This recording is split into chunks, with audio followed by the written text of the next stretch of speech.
Assalamualaikum warahmatullahi wabarakatuh. Saya Akmalia Valdia Ihtisani, mahasiswa baru jurusan Tadris Bahasa Inggris, Fakultas Ilmu Tarbiyah dan Keguruan, Universitas Islam Negeri Maulana Malik Ibrahim Malang.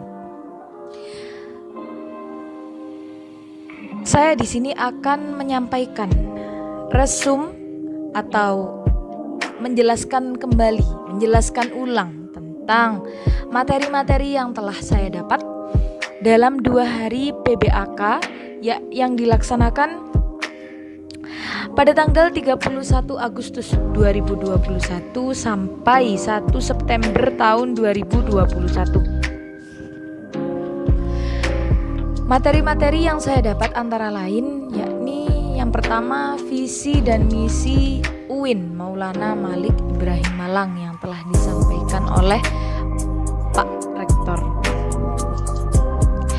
Visinya yakni terwujudnya pendidikan tinggi integratif dalam memadukan sains dan Islam yang bereputasi internasional. Misinya yakni yang pertama, mencetak sarjana yang berkarakter ulul albab dan menghasilkan sains, teknologi, seni yang relevan dan berdaya saing tinggi. Yang pertama ke dalam spiritual, yang kedua ke dalam keagungan akhlak, yang ketiga keluasan ilmu dan kematangan secara profesional. UIN Maulana Malik Ibrahim Malang memiliki 7 fakultas. Yang pertama Fakultas Psikologi, Humaniora, Syariah, Ekonomi, Teknologi, Sains, dan Tarbiyah. Sarana pendukung akademik pada Universitas Islam Negeri Maulana Malik Ibrahim Malang yakni yang pertama, Ma'had Al-Jami'ah. Ma'had Al-Jami'ah ini sebagai pusat pengembangan karakter ulul albab, khususnya dipilar dari 4 pilar ulul albab, yaitu dalaman spiritual akhlakul karimah. Yang kedua, UIN Maulana Malik Ibrahim Malang juga memiliki pengembangan bahasa asing, baik bahasa Arab, bahasa Inggris, maupun bahasa Mandarin. Yang ketiga yakni HTQ, yakni Hay'atu Tahfidil Quran, yang mewadahi mahasiswa yang ingin melanjutkan hafalan Al-Qur'annya. Mungkin ada mahasiswa yang sebelum kuliah memiliki hafalan Al-Qur'an, baik yang sudah hatam maupun yang belum hatam. Ini dapat mengembangkan hafalannya dalam Hay'atu Tahfidil Quran yang biasa disebut dengan Rumah Tahfidz Quran. Yang keempat yakni Rumah Moderasi Beragama yang akan mendidik mahasiswa semuanya menjadi generasi mahasiswa yang unggul, toleran, dan menjunjung prinsip serta cinta kepada budaya, cinta keragaman, dan cinta kepada Republik Indonesia. Yang terakhir, UIN Malang juga memiliki perpustakaan yang mencakup ribuan e-book, ribuan e-jurnal yang dapat dibaca oleh seluruh mahasiswa dan dapat dimanfaatkan sebagai sarana bertambahnya ilmu. Mahasiswa harus memiliki kemampuan untuk berpikir ilmiah, dilandasi dengan ilmu umum ataupun dilandasi dengan ilmu keagamaan. Kita adalah masyarakat berilmu, manusia yang berilmu, maka dari itu kita harus memiliki kemampuan dalam berpikir ilmiah. Yang kedua, mahasiswa itu harus berpikir positif dan harus diwujudkan dalam perilaku positif dengan indikator berpenampilan sopan, berperilaku sopan, dan lain-lain, yang mana dapat menggambarkan kita sebagai mahasiswa Universitas Islam Negeri Maulana Malik Ibrahim Malang. PBAK yang kedua, kali ini sambutan dari Dewan Eksekutif Mahasiswa, yakni yang bisa disingkat dengan DEMA. Dewan Eksekutif Mahasiswa ini berjalan di bawah aturan Kemenak sebagai pelaksana organisasi kemahasiswaan dan sebagai lembaga yang akan mengkondisikan konstruksi mahasiswa. Lebih tepatnya membantu mengkoordinasi kegiatan mahasiswa. Ada 4 kementerian dalam Universitas Islam Negeri Maulana Malik Ibrahim Malang. Yang pertama ada Kementerian Dalam Negeri yang akan mengatur sistem-sistem yang berada di dalam universitas.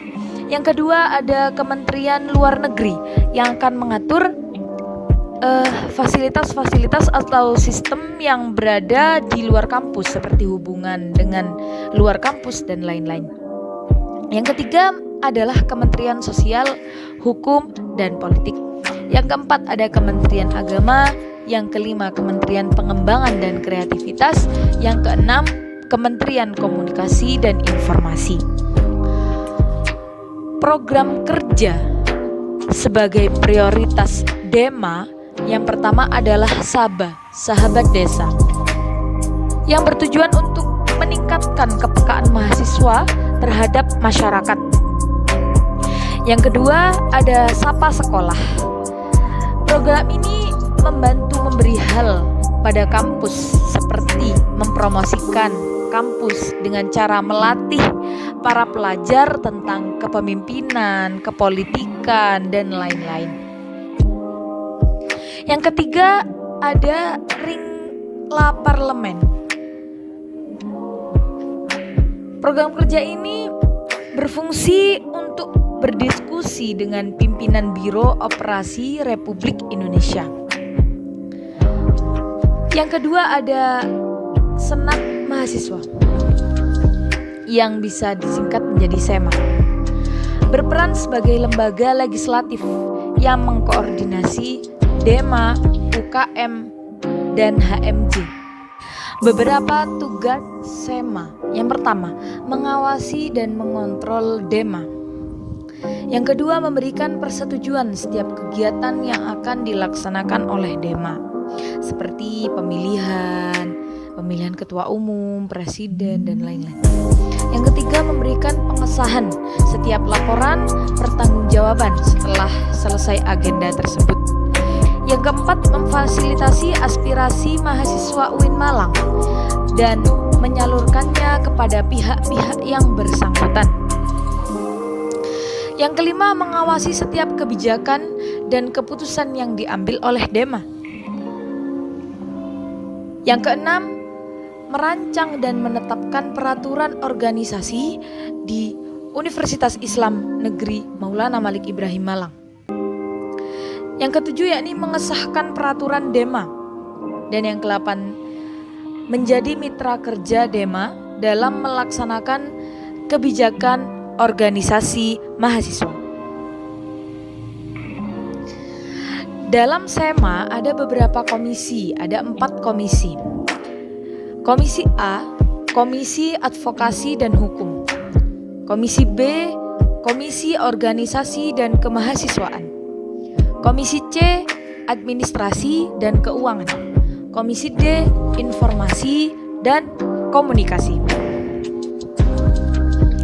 Saya akan menjelaskan tugas-tugas dari beberapa komisi tadi. Komisi A bertugas untuk mengadvokasi mahasiswa baik dalam masalah universitas, UKT, fasilitas, dan lain-lain. Komisi B bertugas mengawal Ormawa UIN Malang. Komisi C, pembuatan peraturan organisasi dan administrasi.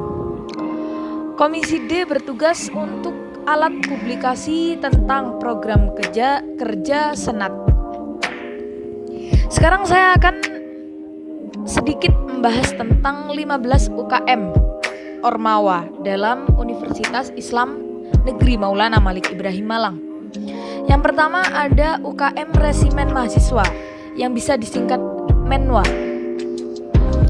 Menwa diawali oleh A.H. Nasution pada tahun 1959 yang bersemboyan Widya Kastrena Dharma Sida. Mahasiswa yang masuk dalam Menwa ini dilatih dengan tugas-tugas kemiliteran. Kecabangan Menwa 811 ada 3. Yang pertama lempar pisau, yang kedua menembak, dan karate. Yang kedua ada UKM Pramuka. UKM Pramuka memiliki visi dan misi. Visinya yakni menjadikan anggota Racana berpengetahuan luas, mandiri, berbudi pekerti, berpegang teguh pada kode pramuka, dan berlandaskan ulul albab. Misinya yang pertama yakni meningkatkan kualitas pendidikan dan pelatihan serta meningkatkan minat bakat Racana. Yang kedua, membentuk karakter anggota Racana yang berakhlakul karimah. Yang ketiga, mengamalkan nilai-nilai kehormatan dalam kehidupan. Yang keempat, menjadi kritis, dinamis, kreatif. Yang kelima yakni membentuk anggota Racana menjadi kreatif dengan berwirausaha. Yang ketiga ada KSR PMI Unit Universitas Islam Negeri Maulana Malik Ibrahim Malang. Mereka bermoto khairun nas anfa'uhum linnas. Dalam KSR ini ada 6 bidang. Yang pertama bidang sosial keagamaan, yang kedua bidang pendidikan dan ketenagaan, yang ketiga bidang rumah tangga, yang keempat bidang kesehatan, yang kelima bidang penelitian dan pengembangan, yang keenam bidang humas, yang keenam ini yang terakhir. Yang keempat ada UKM PSM GGB, yakni paduan suara mahasiswa Gema Gita Bahana. UKM ini berfokus pada bidang tarik suara, yakni menyanyi. Struktur kepengurusan, yang pertama ada divisi kepelatihan, divisi tingkat 2, divisi humas, divisi kewirausahaan, dan lain-lain.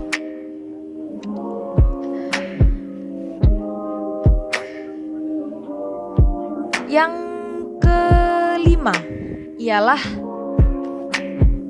UKM Seni Religius. Ada 7 divisi dalam UKM SR. Ada divisi sholawat, gambus, nasyid, qasidah, qiraat, kaligrafi, dan MC. Yang keenam yakni UKM Teater Komedi Kontemporer yang dapat menggali minat dan bakat mahasiswa dalam bidang panggung, komedi, dan teater. Yang ketujuh ada UKM Mapala Tursina. Yang ke-8 ada UKM Inor. Yang ke-9 ada Koperasi Padang Bulan, dan lain-lain. Sekarang saya akan membahas dengan kebangkitan bangsa menuju Indonesia yang tangguh. Ada 3 kekuatan pengubah dunia ya. Yang pertama kemajuan teknologi, yang kedua agama, dan yang ketiga pasar. Jadi mahasiswa diharapkan bisa mengikuti kemajuan teknologi yang terus berkembang di era modern ini. Yang kedua adalah peran dan peluang UIN atau PTKIN. Yang pertama arus utama pengembangan teknologi digital. Yang kedua link dan match dengan sektor industri. Yang ketiga menjadi kekuatan sosio-teknopreneur, menyelesaikan masalah sosial dengan teknologi dan kewirausahaan. Yang keempat yakni epicentrum ajaran agama inklusif. Sekarang cara menjadi generasi yang unggul. Yang pertama, keagungan. Jadi generasi unggul harus memiliki keagungan moral dan spiritual. Yang kedua, harus gandrung terhadap ilmu pengetahuan. Yang ketiga, memiliki digital question. Yang keempat, kesalehan atau peduli terhadap sosial. Peduli terhadap sosial ini bisa dilakukan dengan sedekah, jariah, atau yang lain-lain. Saya kira itu saja yang cukup saya sampaikan, karena ini mepet dengan deadline, jadi agak gimana ya, maafkan kalau ada salah-salah. Wallahu a'lam bishawab. Assalamualaikum warahmatullahi wabarakatuh.